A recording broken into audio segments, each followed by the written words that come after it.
remember I was 12 years old.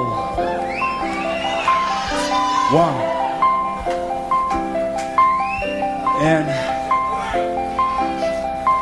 I was going to this Catholic school, and I got sent home for pissing in my desk.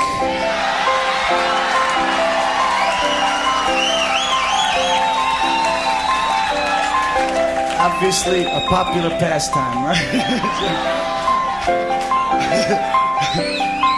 And the sisters told my mother that I needed psychiatric attention. And so my mother, the only people that were more scared of the nuns than the kids was the parents, you know? Like I remember my old man and my old lady, they were terrified of them sisters.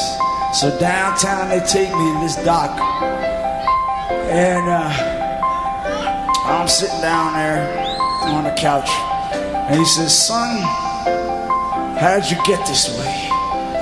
And I thought about it, and I said, "Doc, I'm glad you asked, because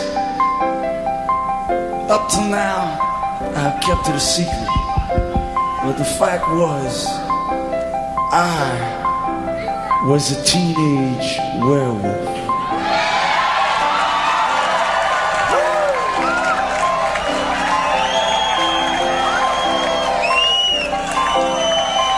I said, "Doc, I was standing out on the street. I remember it was midnight. I looked up. It was a full moon. Felt this hair growing all over my face. Felt my fingers get longer and my nails pop out, and a guitar pop out on my left side.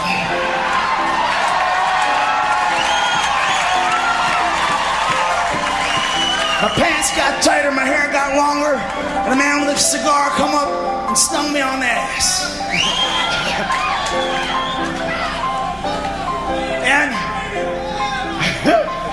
And all of a sudden, in one moment, I looked up and there was this light. And for just 1 second, I stood stone-like at midnight, suspended in my masquerade. I combed my hair, it was just right, and commanded the night brigade. Yeah! Open the plane and crossfire ring. I walked on a crooked cut. I strode all along the far out song. Came out with my soul untouched. Yeah, and I cried and laughed in the crowd. When they said sit down, I stood up.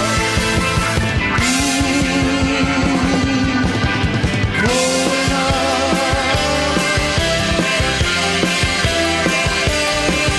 with a flag of pride was see through from my mask. My sails were set wang to wang. Well, I had a jukebox graduate for a freshman. She couldn't sail, but she sure could sing.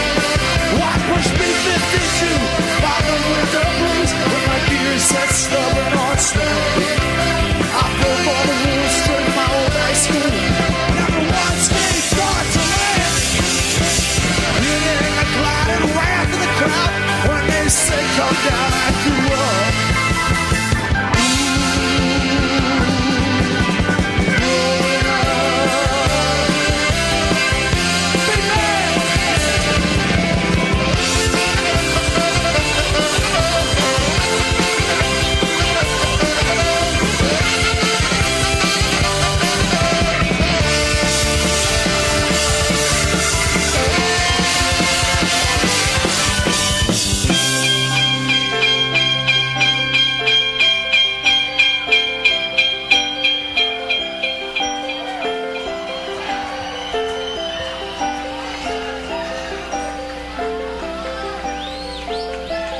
And I remember, it was years later, I grew up, I came home from high school one day, the old man sitting at the kitchen table with the old lady, and they're looking pretty serious. I said, "Son, sit down, please." So I knew I was in trouble as they called me son. The other stuff they used to call me, can't say over the radio. But, so, Anyway, I sit down. And my mother, she does the talking. She's Italian, right? She says, it's time. We decided, me and your father, we decided you gotta stop fooling around with yourself. How'd they know what I was doing in my room at night? They said, you gotta get serious. It's like, they said, it's time that you put that guitar down. That thing's okay for a hobby, but you're never gonna get any place with that. And my father said, you should be a lawyer because lawyers, they own the world. And my mother, she said, you should be an author, you should write books. So, but we decided this is too big a decision. What you gotta do, you gotta go over to the rectory, you gotta talk to Father Ray about your vocation. We set up an appointment, you gotta go over there in an hour. Because that was the thing I used to have to do in those days. So I go over to the rectory. Oh, before I went over there, my father says, now when you go talk to the priest, you tell him you want to be a lawyer. You tell him you want to be an author. But don't you tell him nothing about that goddamn guitar.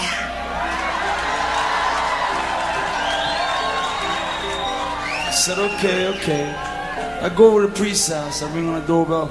Father Ray, this is Mr. Springsteen's son. I come to talk to you about my vocation. So it comes out, and we start walking around the church.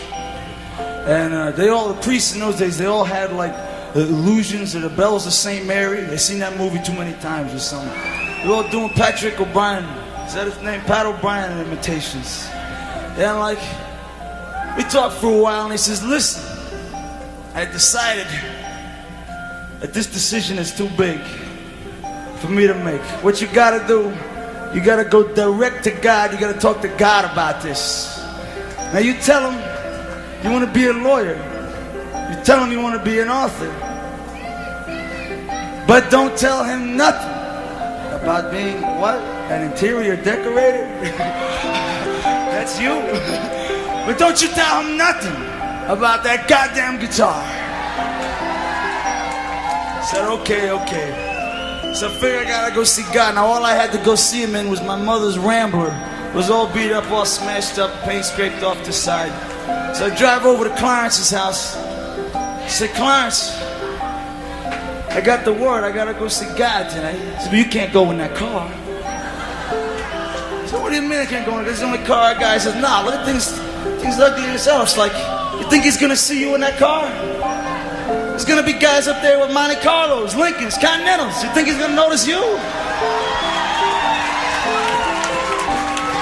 So I said, okay. So I went down to Earl Scheib.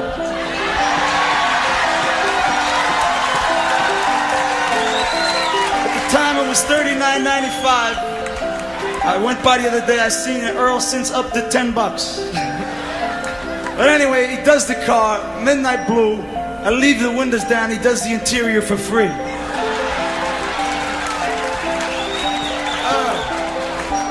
I had my brother in the back seat, he'd have done him free of charge too.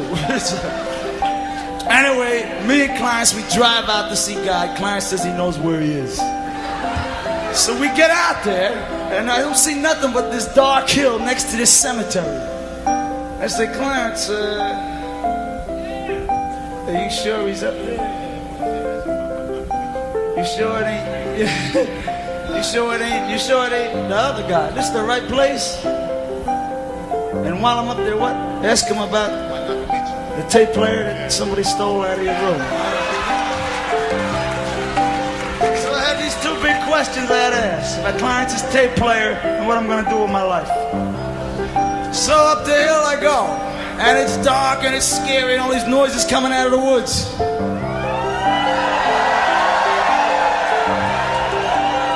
And when I got to the top, I realized that the place was packed. There's people all over the place. I'm walking around, I bump into Kid Leo. Oh, Kid, what are you doing? He says, praying for more watts. I gotta blast this baby all the way to New Jersey.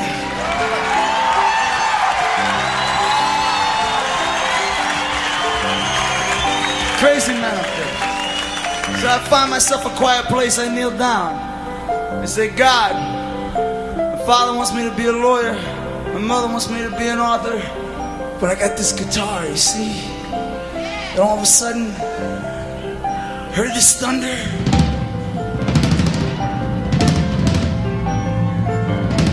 Seen this lightning coming out of the sky.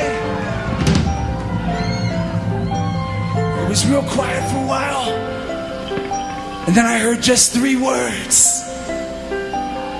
Let it rock!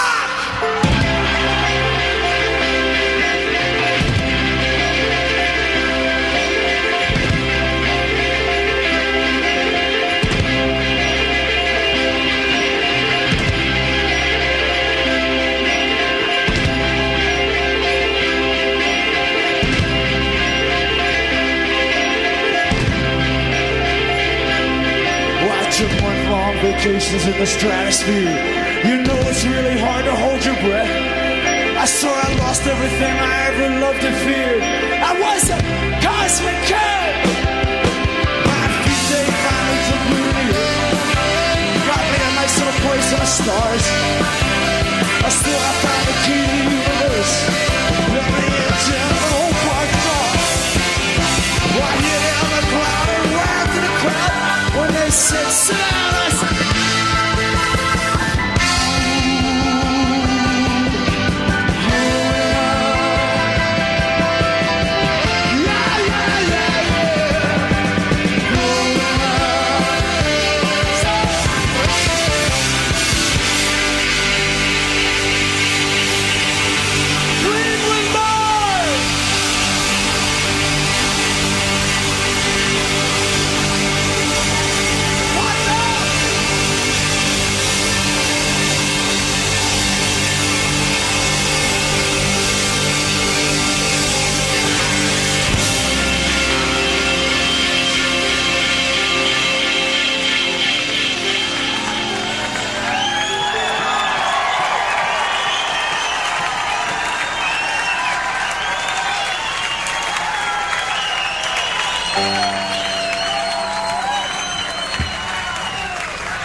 next song for Joey and Jimmy, the Cleveland boys. These guys have been following me around for about 3 years.